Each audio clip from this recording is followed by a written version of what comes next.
The rain fell hard on the military base that morning. Major Daniel Harper stood at the window of his small quarters and watched the water run down the glass. He was 43 years old, with gray starting to show in his brown hair. His face was tired, marked by years of service and loss. Behind him, his daughter Lily sat on the old couch, reading something on her tablet. "Dad, you have been standing there for an hour," Lily said without looking up. She was 17, with long dark hair like her mother and sharp green eyes that missed nothing. "The lawyer will be here soon." Daniel turned from the window. "I know." "Are you nervous?" "No," he lied. His father had died 3 weeks ago. Old Samuel Harper had lived alone on some distant station for the last 20 years, barely speaking to anyone. Daniel had not seen him since he was a young man. Their relationship had been cold, filled with silences and disappointment.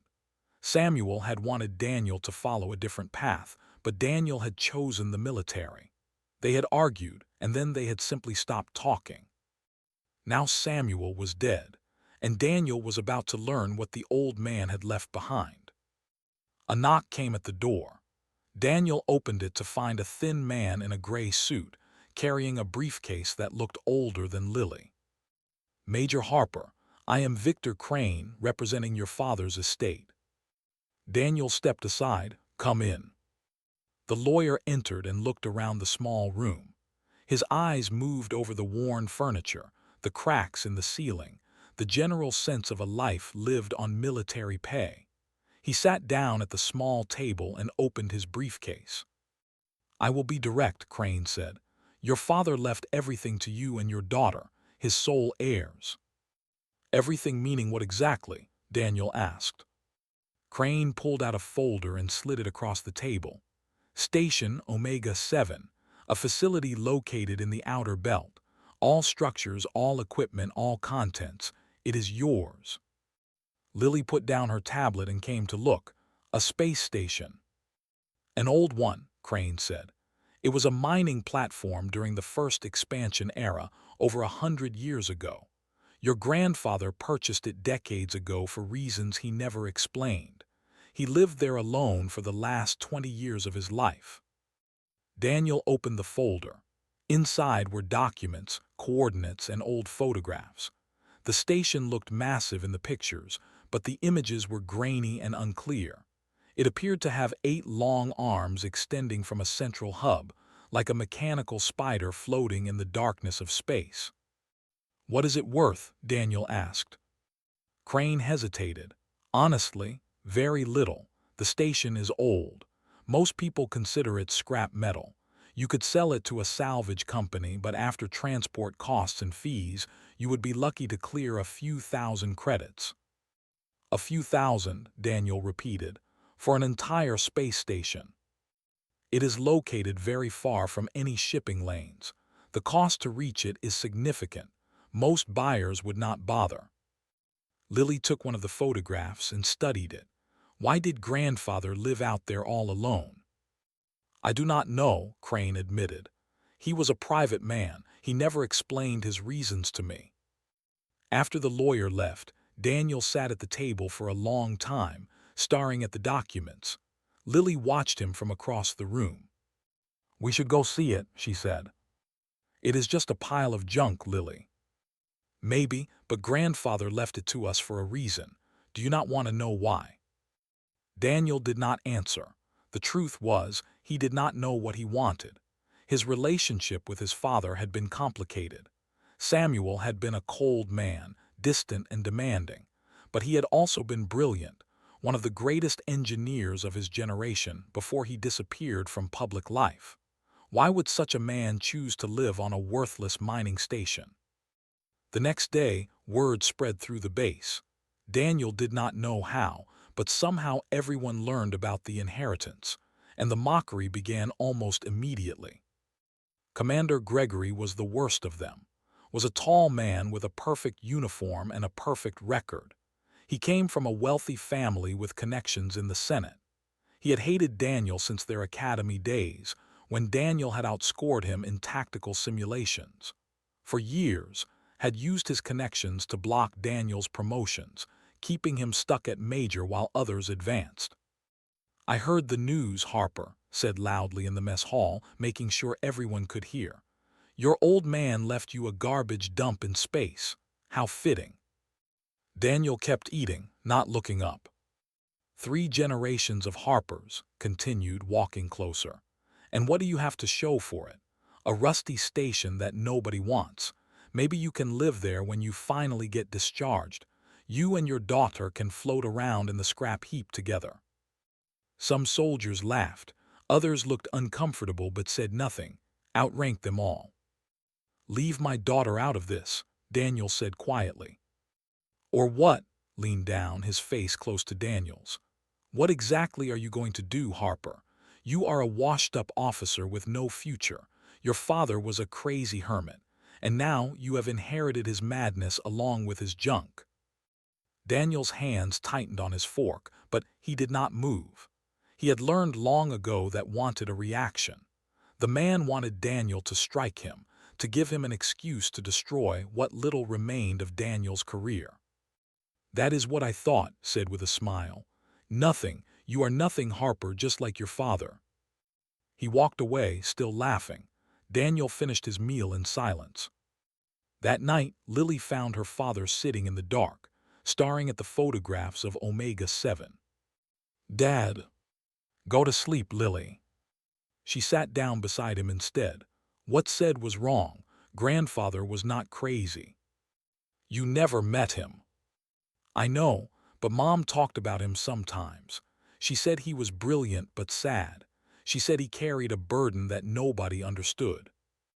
Daniel looked at his daughter. She had grown so much since Maria died. The disease had taken his wife 3 years ago, leaving Daniel to raise Lily alone.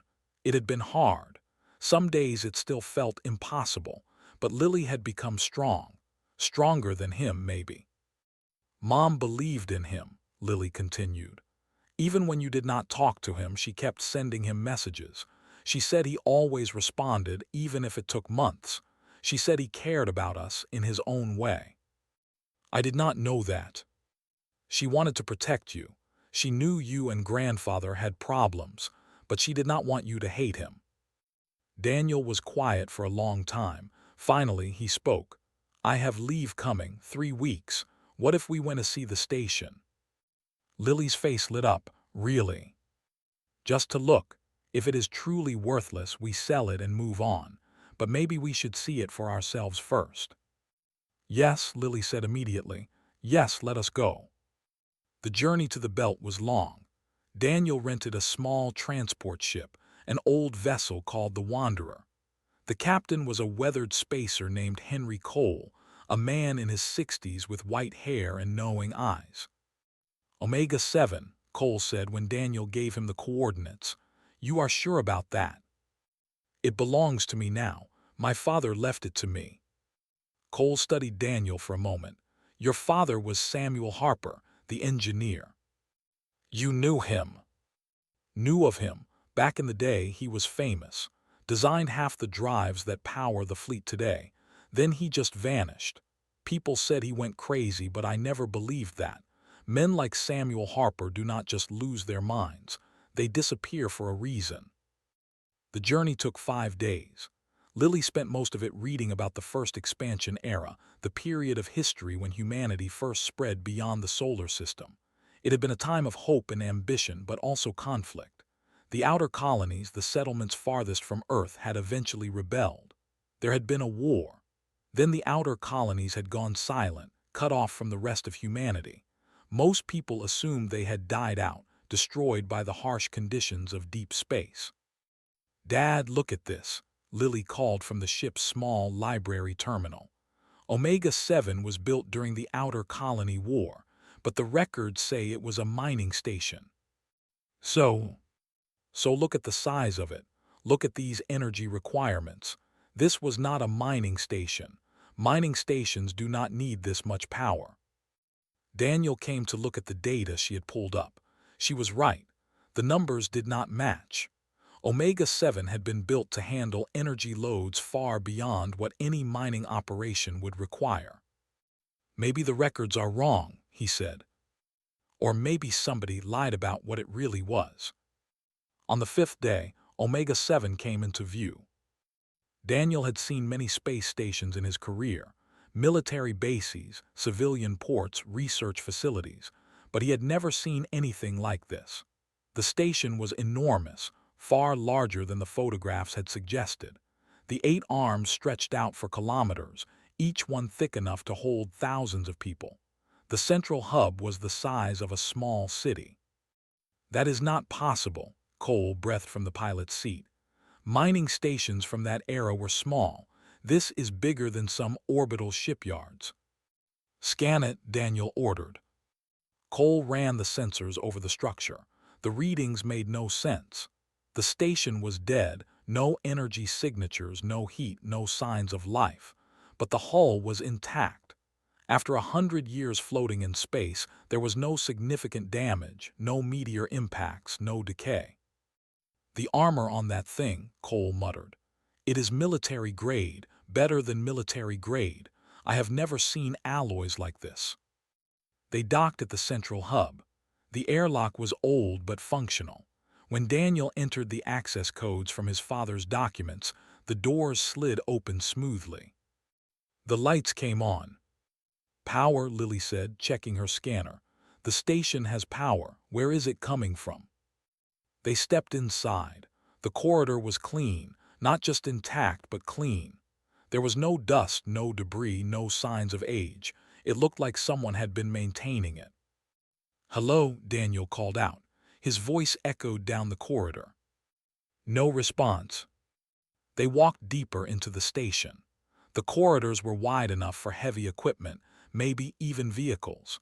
The walls were reinforced with materials Daniel did not recognize. Every few meters, there were sealed doors with security panels. "This is military architecture," Daniel said quietly. "I have seen bases like this, bunkers designed for war." "A secret military base?" Lily asked. "Maybe, but why would my father live here alone?" They found the command center at the heart of the central hub. It was a massive room, circular, with a raised platform in the center. Control stations ringed the walls, all of them dark. A large viewport looked out at the stars. Daniel approached the central platform. There was a scanner there, similar to the ones used for security access in military facilities. He hesitated, then placed his palm on it. The room exploded with light. Holographic displays materialized everywhere. Star charts, system diagrams, power readings. The control stations lit up one by one. The viewport shifted, becoming a tactical display that showed the entire station and the space around it. "Welcome, Harper Bloodline," a voice said. It was synthetic and AI. "Commander authorization confirmed. Omega-7 is now fully operational." Lily grabbed her father's arm. "Dad, what is happening?" Daniel stared at the displays. His military training told him what he was seeing, but his mind refused to accept it. The 8 arms of the station were not storage areas or mining facilities. They were hangars. And inside those hangars, held in some kind of stasis field, were ships. Thousands of ships. "I am Station AI Designation Keeper," the voice continued. "I have maintained this facility for 112 years, awaiting the return of a Harper commander. I am pleased to report that all systems are operational and the fleet is ready for deployment." "Fleet," Daniel repeated. "What fleet?" A new display appeared showing the ships in detail. They were warships, every one of them. Destroyers, cruisers, carriers. An entire armada preserved in perfect condition. "The Omega Defense Fleet," Keeper explained. "Constructed in secret during the Outer Colony War. This facility was designed as humanity's last line of defense against an extinction-level threat. The fleet was placed under the command of Admiral Joseph Harper, your ancestor, and ordered to remain hidden until needed." Daniel felt the floor shift beneath him. His great-grandfather had been a famous admiral during the war. He had vanished in the final years of the conflict, presumed dead. But he had not died. He had come here to this station, and he had waited. Why was it never used? Lily asked. The war ended before deployment was necessary, Keeper replied. The outer colonies and contact was lost. Admiral Harper chose to maintain the fleet in secret, fearing that political forces on Earth might seize it or disband it. He believed the threat would return. He passed command to his son, who passed it to his son. Your father, Samuel Harper, maintained this facility for 20 years.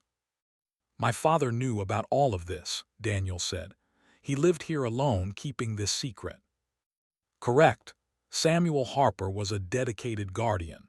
He improved the fleet significantly, upgrading ships with advanced technology, developing new weapon systems, enhancing the AI networks. He believed, as your ancestor did, that the outer colonies would return. Daniel walked to the viewport. Outside, he could see two of the station's arms. They seemed dead from the outside, but now he knew what waited inside. Power beyond anything in the current military, a fleet that could challenge any force in the galaxy. Why did he not tell me? Daniel asked quietly. He intended to, Keeper said. He contacted you several times over the years requesting meetings. You refused. Daniel closed his eyes. It was true. His father had reached out, especially after Maria died. But Daniel had ignored the messages, too angry, too stubborn to respond. He left detailed instructions for you, Keeper continued. Messages, training programs, everything you need to understand your role. He wanted to prepare you properly, but his health failed before he could make contact again. He died believing you would come. And if I had not, then the fleet would have remained dormant. The Harper bloodline is required for full access. Without you, I can only maintain basic systems. Lily had been exploring the control stations. Dad, come look at this. She had pulled up a tactical display showing the entire solar system. At the edge, there was a cluster of red dots moving slowly inward. Keeper, what is that? Daniel asked. The AI's voice became grave. Long-range sensors have detected an approaching fleet. Configuration matches historical records of outer colony vessel designs, but significantly advanced. Estimated strength, 15,000 ships. Estimated arrival at Earth, approximately 96 hours. The room went silent. Daniel stared at the display, watching the red dots creep closer. The outer colonies, Lily whispered. They are coming back. Correct, Keeper confirmed. Samuel Harper's prediction was accurate. The threat has returned, and it is larger than anyone anticipated. Daniel thought of Earth, unprepared. He thought of the military, and all the others who had dismissed him. The combined fleet of Earth and the inner colonies was perhaps 3,000 ships. They would be outnumbered 5-1 against an enemy with 100 years of hidden development. How many ships do we have? He asked. The Omega Defense Fleet consists of 2,400 combat vessels. Additionally, the station itself is mobile and heavily armed. However, our forces alone will not be sufficient to defeat an enemy of this size. Earth's fleet must be warned and coordinated. They will not believe us, Lily said. We'll make sure of that. He will say it is fake, or he will try to take credit, or he will just ignore it. She was right. Daniel knew how military politics worked. If he simply transmitted a warning, would intercept it, dismiss it, or bury it in bureaucracy. By the time anyone took action, it would be too late. Then we do not ask permission, Daniel said. We show them. He turned to the central platform. Keeper, can you move this station? Yes, Commander. Omega-7 is equipped with advanced propulsion systems. We can reach Earth orbit in approximately 18 hours. What about the fleet? Can we bring it with us? The fleet can travel in formation with the station. However, I must warn you that revealing these forces will attract significant attention. The political and military leadership of Earth may not react favorably to an unannounced arrival of unknown warships. They will react even less favorably to being destroyed by an invasion, Daniel replied. Begin preparations. We are going to Earth. Understood, Commander. Shall I register secondary command authorization for another member of the Harper bloodline? Daniel looked at his daughter. She stood straight, her eyes bright with determination. She was young, but she had proven herself time and again. She was smart, capable, and brave. She was her mother's daughter. Lily, come here. She approached the platform. Daniel took her hand and placed it on the scanner. Register secondary commander, he said. Lily Harper. Secondary commander authorization confirmed, Keeper announced. Welcome, Commander Lily Harper. You now have full access to all station systems. Lily stared at the displays around her. Dad, this is really happening. Yes, and I need you with me. I cannot do this alone. She nodded slowly. I am ready. The station began to hum. Deep in its structure, engines that had been dormant for over a century came to life. The 8 arms began to move, opening slowly like the petals of a flower. Inside each arm, the preserved ships stirred, their systems activating one by one. Beginning departure sequence, Keeper reported. Fleet activation will be complete in 4 hours. We will reach Earth space in 18 hours and 23 minutes. On the viewport, the stars began to shift as Omega-7 turned toward home. Behind the station, ships emerged from the arms, forming up in precise formations. Destroyers, cruisers, carriers, all of them bearing the old insignia of the first expansion era, all of them upgraded with technology that made them deadlier than anything in the current fleet. Daniel watched the armada take shape. 2,400 ships, each one a weapon of war, all of them now under his command. It was terrifying. It was exhilarating. It was the moment his entire life had been leading to. There is something else you should know, Keeper said. Your father left a personal message for you. He recorded it 3 days before his death. Daniel hesitated. Part of him did not want to hear it. Part of him was afraid of what his father might say. Play it, he said. A hologram appeared on the platform. Samuel Harper looked old and tired, his white hair thin, his face lined with age. But his eyes were sharp, the eyes of the brilliant engineer he had once been. Daniel, the recording began. If you are hearing this, then I am gone and you have found your way here. I know we did not part on good terms. I know you blame me for many things. Perhaps you are right too. I was never a good father. I did not know how to be. The old man paused, gathering his thoughts. But I need you to understand something. Everything I did for a reason. When I learned the truth about Omega-7, I knew I could not walk away. The outer colonies never died. They have been out there, growing, preparing. I intercepted their signals decades ago. I knew they would return. And I knew that when they did, humanity would need this fleet. Samuel's image looked directly at the camera, directly at Daniel. I chose you to inherit this because I believe in you. I have watched your career, even when you did not know it. I have seen the officer you became. You are everything I was not, brave, principled, willing to sacrifice for others. Humanity will need those qualities in the days to come. Tell Lily I love her, Samuel continued, his voice cracking slightly. I never met her, but her mother sent me pictures, messages, stories. She is remarkable, just like Maria was, just like you are, even if I never told you. I am sorry, Daniel, for all of it. I wish I had been a better father. I wish we had more time. But the threat is real and someone must stand against it. I know you will. I believe in you. The hologram faded. Daniel stood in silence, feeling the weight of his father's words. Dad, Lily said softly. I am all right. He took a deep breath. Keeper, what is our status?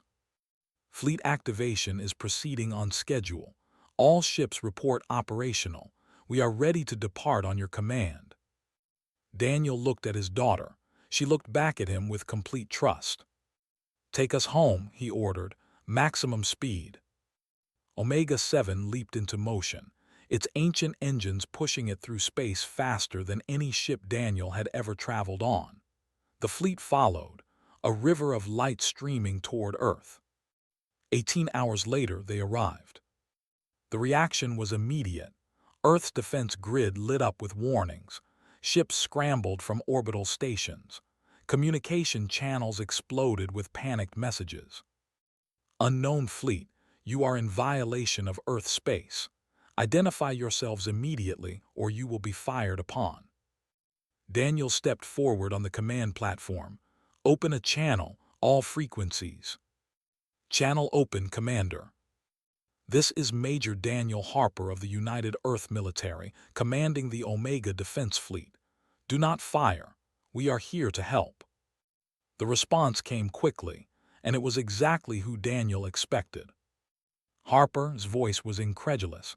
What is this? Where did you get those ships? There is no time to explain. Earth is in danger. A hostile fleet from the outer colonies is approaching. 15,000 ships arriving in approximately 72 hours. If we do not prepare, humanity will be destroyed.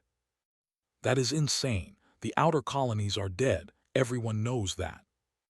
Everyone is wrong. Commander, I am transmitting sensor data now. You can verify it yourself. The threat is real. There was silence on the channel. Daniel knew was looking at the data, seeing the red dots moving inexorably toward Earth. This could be faked, said, but there was uncertainty in his voice now. It is not, and even if you doubt me, can you afford to ignore the possibility? Look at the fleet behind me. 2,000 warships, fully armed and ready for battle. Would I bring all of this here for a joke? Another voice cut into the channel. Major Harper, this is Admiral Morgan, Commander of Earth Defense. Stand down your fleet and prepare to be boarded. We will verify your claims. Admiral, with respect, we do not have time for that. Every hour we waste is an hour the enemy gets closer. I am willing to submit to inspection, but our preparations must begin immediately. You do not give orders to me, Major. No, ma'am, but I am giving you information that could save billions of lives. What you do with that information is your choice. There was a long pause. Daniel could imagine the chaos in Earth Command, the arguments, the disbelief. But Morgan had not become admiral by being stupid.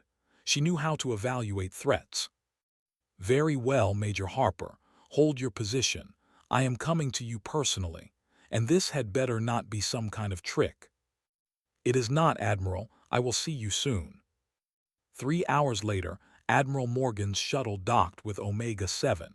She came aboard with a security team, her face stern and suspicious.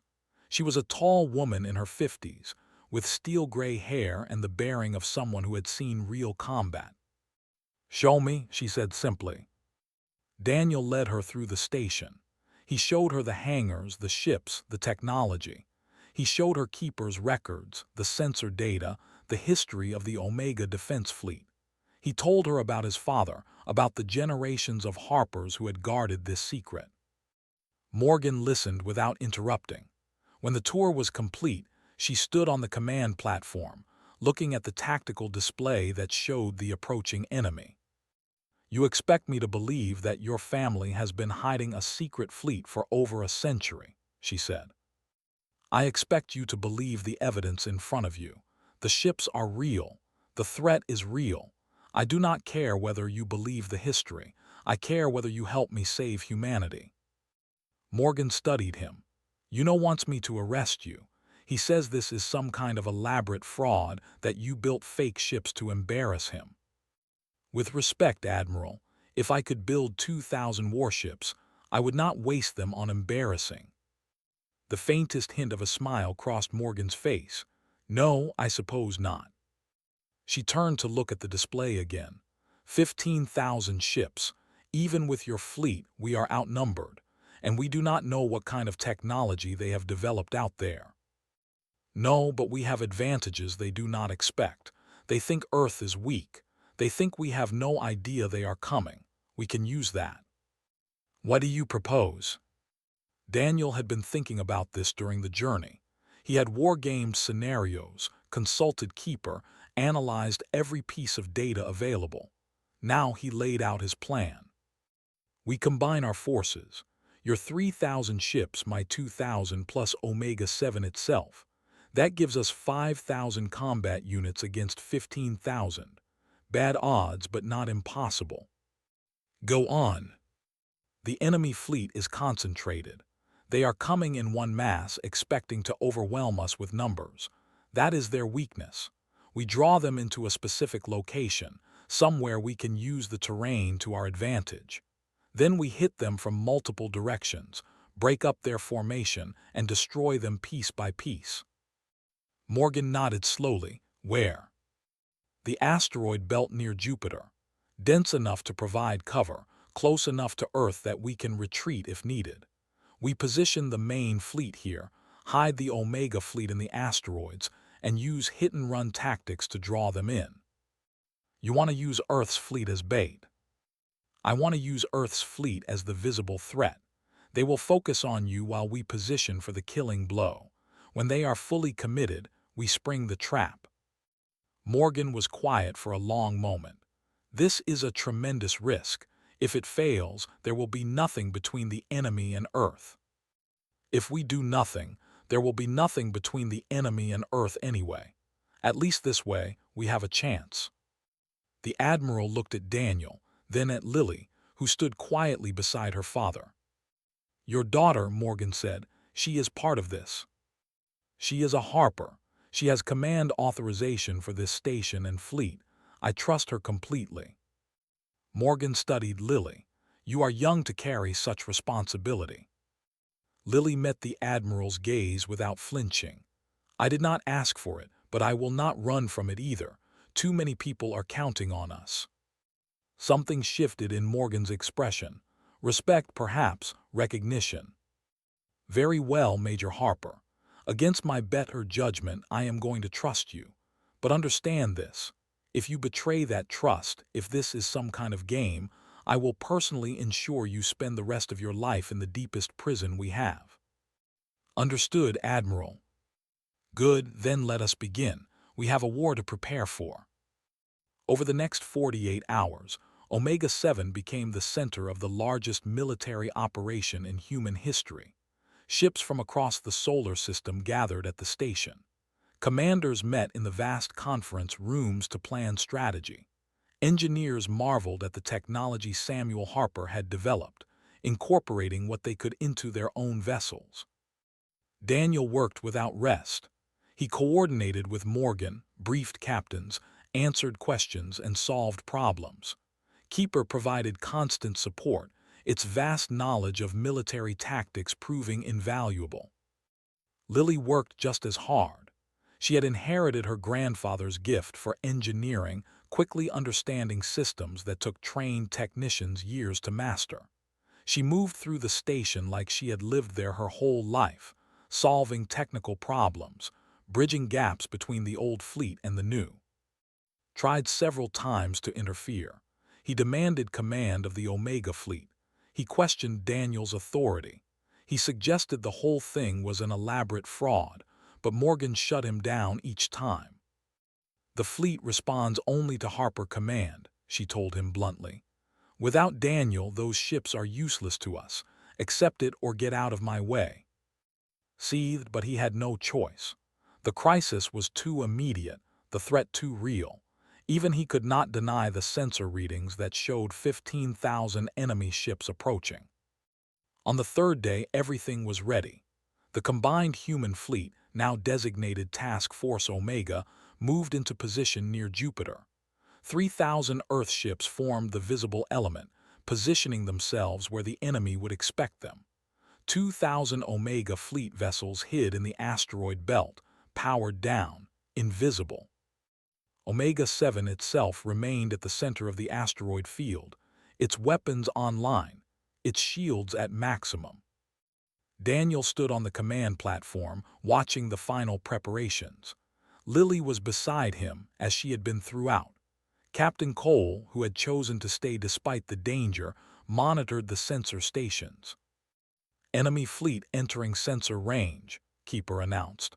They will reach engagement distance in 4 hours. Daniel opened a channel to the entire task force. All ships, this is Commander Harper. You know what is at stake. You know the odds, but I want you to know something else. We are not just fighting for Earth.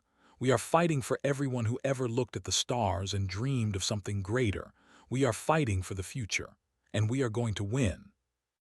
He paused, looking at the display showing thousands of friendly icons. Today we prove that humanity will not go quietly. Today we stand together. Today we fight. Harper out. The channel closed. Silence fell over the command center. That was a good speech, Dad, Lily said quietly. Your mother wrote better once. She would have been proud of you. Daniel thought of Maria, of her smile, of the way she had always believed in him, even when he did not believe in himself. Let us make sure she would be proud of both of us. Take your station. Lily moved to the secondary command console.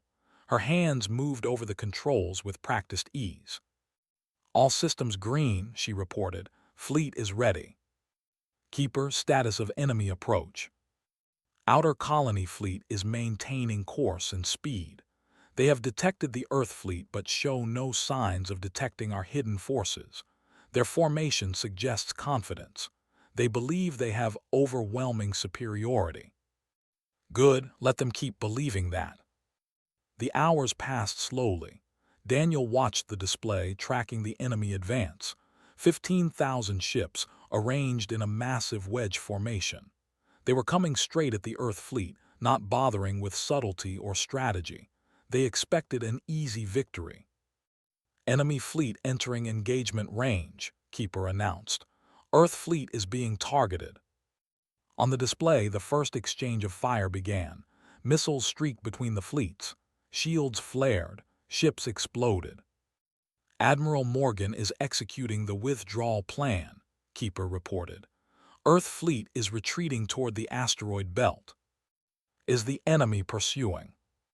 Yes, Commander. They are following exactly as predicted. Daniel watched the enemy wedge drive deeper into the asteroid field. The Earth fleet fell back, taking damage but staying intact. The outer colony ships pushed forward, eager for the kill. Enemy fleet is now fully within the engagement zone, Keeper said. Shall I signal the attack? Daniel looked at Lily. She looked back at him and nodded. Signal the attack. All forces execute. 2,000 ships erupted from the asteroids. They hit the enemy formation from all sides, tearing into the flanks and rear. The outer colony fleet, expecting only the retreating Earth ships, suddenly found itself surrounded. Direct hits on multiple enemy vessels. Enemy formation is breaking up. The battle became chaos. Ships swirled through the asteroids, firing at everything that moved. The outer colony forces tried to reform, but the surprise had been too complete. They were scattered, confused, vulnerable. Omega-7 weapons online, Keeper reported, engaging primary targets. The station opened fire. Its main guns, massive weapons that Samuel Harper had spent 20 years perfecting, lanced through space. Each shot destroyed an enemy cruiser or carrier. The outer colony fleet began to collapse. But they were not finished yet. Enemy flagship is breaking through, Lily called out. They are heading straight for us. Daniel saw it on the display. A massive vessel, larger than anything else in the enemy fleet, was cutting through the battle directly toward Omega-7. It had to be their command ship, and its commander clearly understood that destroying the station was the only way to turn the tide. All batteries focus on that ship, Daniel ordered. We are firing, Commander, but their shields are holding. They have technology we have not seen before. The enemy flagship drew closer. Its weapons pounded against Omega-7 shields. Damage alerts began flashing across the control stations. Shields at 60%, Lily reported. They are hitting us hard. Keep firing. Concentrate everything we have. The duel continued, station against flagship. Around them the battle raged. The combined human fleet was winning, but slowly. Every minute that passed, more ships fell on both sides. Shields at 40%. Hull breaches on decks 7 through 12. "Dad, we need to do something," Lily said. "They are going to break through." Daniel stared at the approaching flagship. There had to be a way. His father had built this station to face exactly this kind of threat. There had to be something. "Keeper, are there any weapons we have not used? Anything my father was holding in reserve?" "There is one system," Keeper said slowly. "The hammer, a directed energy weapon capable of penetrating any known shield technology. However, it requires a significant portion of station power to activate. Using it will temporarily disable our own shields. If we drop our shields, they will tear us apart." "Correct. There is a window of approximately 12 seconds between firing the hammer and shield restoration. If the enemy is still functioning after the shot, we will be destroyed." Daniel looked at the flagship. It was closing fast, its weapons hammering relentlessly. "What are the chances of the hammer destroying that ship?" "Unknown. The weapon has never been tested against an actual target. Theoretical calculations suggest high probability of success, but I cannot guarantee it." "Dad," Lily said, "do it." He looked at his daughter. "Do it," she repeated. "Grandfather built this weapon for a reason. Mom would tell you to trust him. I am telling you to trust him." Daniel thought of his father, alone on the station for 20 years preparing for this moment. He thought of his mother, Maria, and her unwavering faith. He thought of everyone on Earth, everyone in the fleet, everyone counting on him. "Keeper, activate the hammer. Fire when ready." "Understood, Commander. Hammer activation sequence initiated. Shields will drop in 10 seconds." The station shuddered as power rerouted throughout its massive structure. Systems dimmed. The lights flickered. "Shields down," Keeper announced, firing the hammer. A beam of pure energy, brighter than anything Daniel had ever seen, erupted from the center of Omega 7. It crossed the distance to the enemy flagship in an instant. For a moment, nothing happened. Then the flagship exploded. The explosion was enormous, a miniature sun blooming in the darkness of space. The shockwave rippled outward, destroying a dozen smaller ships caught too close. "Target destroyed," Keeper confirmed. "Shields restoring, we are operational." On the display, the enemy fleet was falling apart. With their flagship gone, their coordination collapsed. Ships began fleeing in all directions, pursued by the victorious human forces. "All units press the attack," Daniel ordered. "Do not let them regroup." The battle lasted another 2 hours. When it was over, the outer colony invasion fleet had been shattered. 12,000 enemy ships destroyed or captured. The threat that had loomed over humanity for a century had been broken. Daniel stood on the command platform, exhausted but alive. Around him, the crew was cheering. Lily was there too, tears streaming down her face. "We did it," she said. "Dad, we did it." He pulled her into an embrace. "We did it together." Admiral Morgan's voice came over the comm. "Harper, I do not know how to thank you. You saved us all." "My father saved us, Admiral. I just pressed the button." "Modest as well as capable. I could use more officers like you." "Speaking of which," Daniel said, "I believe there is someone who owes my daughter and me an apology." There was laughter on the channel. Daniel could imagine somewhere in his ship, watching everything fall apart.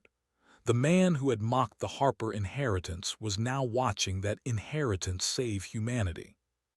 "I think Commander will have a long time to reflect on his behavior," Morgan said. "I will make sure of it." In the days that followed, Daniel and Lily became heroes.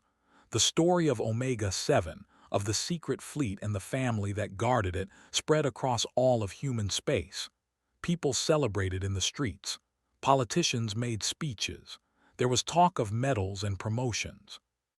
But Daniel did not care about any of that. He sat alone in the station's command center, watching the stars through the viewport. Lily found him there. Dad, are you okay? I was thinking about your grandfather, about all those years he spent alone here, keeping this secret, preparing for this day. He would be happy we won. Yes, Daniel paused, but I wish I had talked to him. I wish I had given him a chance. Lily sat down beside him. Mom used to say that regret is just love with nowhere to go. She said the only thing we can do is carry the people we have lost forward with us, make them part of who we become. When did you get so wise? I had good teachers. They sat together in comfortable silence, father and daughter, watching the stars that Samuel Harper had watched for so many years. So what happens now? Lily asked finally. I do not know. The war is not over. We destroyed their invasion fleet, but the outer colonies are still out there. This was just the first battle. Then we keep fighting. Daniel looked at his daughter. She was so young, but she had proven herself in ways that grown soldiers rarely did. She had earned her place at his side. Yes, he said, we keep fighting together. On the tactical display, new data was already appearing. Reports of enemy activity in distant systems. Signs that the outer colonies had more resources than anyone had suspected. The war for humanity's survival was just beginning. But for the first time in a long time, Daniel felt hope. He had his daughter. He had the fleet his father had built. And he had proven, once and for all, that the Harper family was worth far more than anyone had ever believed. The mockery was over. The Harpers had saved humanity, and they would do it again as many times as necessary. Because that was their legacy. That was their duty, and Harpers never ran from their duty. Omega-7 hummed around them, a fortress of hope in the darkness of space.